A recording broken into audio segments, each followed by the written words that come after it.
ദൈവത്തിൻ്റെ അതിപരിശുദ്ധമായ നാമം മഹത്വപ്പെടുമാറാകട്ടെ. ദൈനംദിനപ്പം എന്ന അനുദിന വചനചിന്തയിലേക്ക് ഏവർക്കും സ്വാഗതം.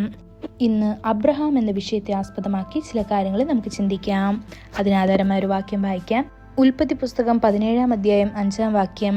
ഇനി നിന്നെ അബ്രാം എന്നല്ല വിളിക്കേണ്ടത്, ഞാൻ നിന്നെ ബഹുജാതികൾക്ക് പിതാവാക്കിയിരിക്കാൽ നിന്റെ പേർ അബ്രഹാം എന്നിരിക്കണം.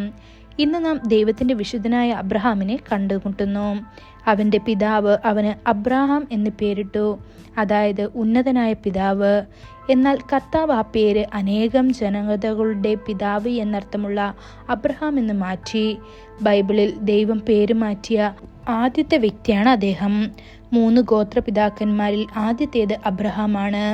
ഇന്നുവരെ യഹൂദന്മാർ അദ്ദേഹത്തെ അവരുടെ പിതാവായും പ്രവാചകനായും എബ്രായ ജനതയ്ക്ക് ജന്മം നൽകിയവനായും ബഹുമാനിക്കുന്നു. ഇസ്ലാമിൻ്റെ അനുയായികൾ അദ്ദേഹത്തെ പ്രവാചകനായ ഇബ്രാഹിം എന്ന നിലയിലും ബഹുമാനിക്കുന്നു. പുതിയ നിയമത്തിൽ ക്രിസ്ത്യാനികൾ അദ്ദേഹത്തെ തുല്യ പ്രാധാന്യമുള്ളതായി കണക്കാക്കുന്നു.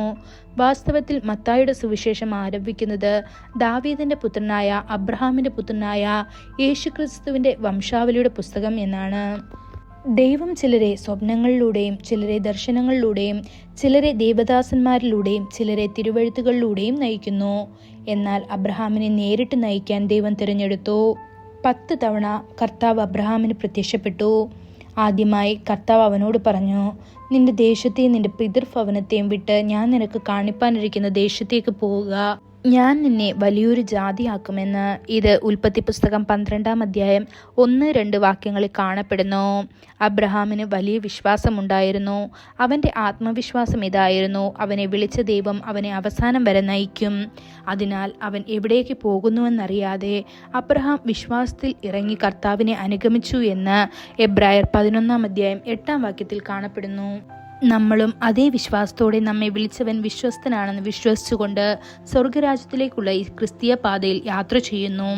കർത്താവ് അബ്രഹാമിനെ അനുഗ്രഹിച്ചതിനാൽ അവനൊരു ധനികനായി. അവന് ആട്ടിൻകൂട്ടങ്ങളും കന്നുകാലിക്കൂട്ടങ്ങളും ഒട്ടകങ്ങളും കഴുതകളും ഉണ്ടായിരുന്നു.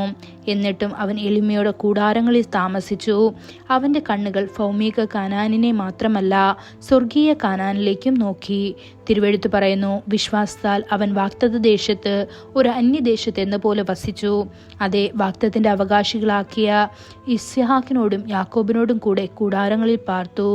ദൈവം ശില്പിയും നിർമ്മിതാവുമായ അടിസ്ഥാനങ്ങളുള്ള നഗരത്തിനായി അവൻ കാത്തിരുന്നു. ഇത് എബ്രായർ 11-ാം അധ്യായം 9-10 വാക്യങ്ങളിൽ കാണപ്പെടുന്നു. പ്രിയ ദൈവമക്കളെ, നിങ്ങൾക്ക് ഇത്തരത്തിലുള്ള വിശ്വാസമുണ്ടോ?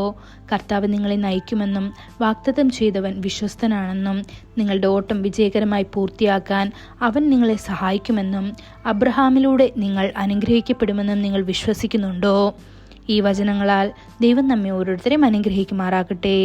കൂടുതൽ ധ്യാനത്തിനുള്ള വാക്യം റോമർ 4-ാം അധ്യായം 20-21 വാക്യങ്ങൾ. ദൈവത്തിന്റെ വാഗ്ദത്തത്തിങ്കൽ അവിശ്വാസത്താൽ സംശയിക്കാതെ വിശ്വാസത്താൽ ശക്തിപ്പെട്ട് ദൈവത്തിന് മഹത്വം കൊടുത്തു. അവൻ വാഗ്ദത്തം ചെയ്തത് പ്രവർത്തിപ്പാനും ശക്തൻ എന്ന് പൂർണ്ണമായി ഉറച്ചു. എന്നത് ബൈബിൾ വായന രാവിലെ ഏഷ്യാവ് 17, 18, 19 അധ്യായങ്ങൾ. വൈകുന്നേരം എഫേസ്യർ 5-ാം അധ്യായം 17 മുതൽ 33 വരെയുള്ള വാക്യങ്ങൾ. ആമേൻ.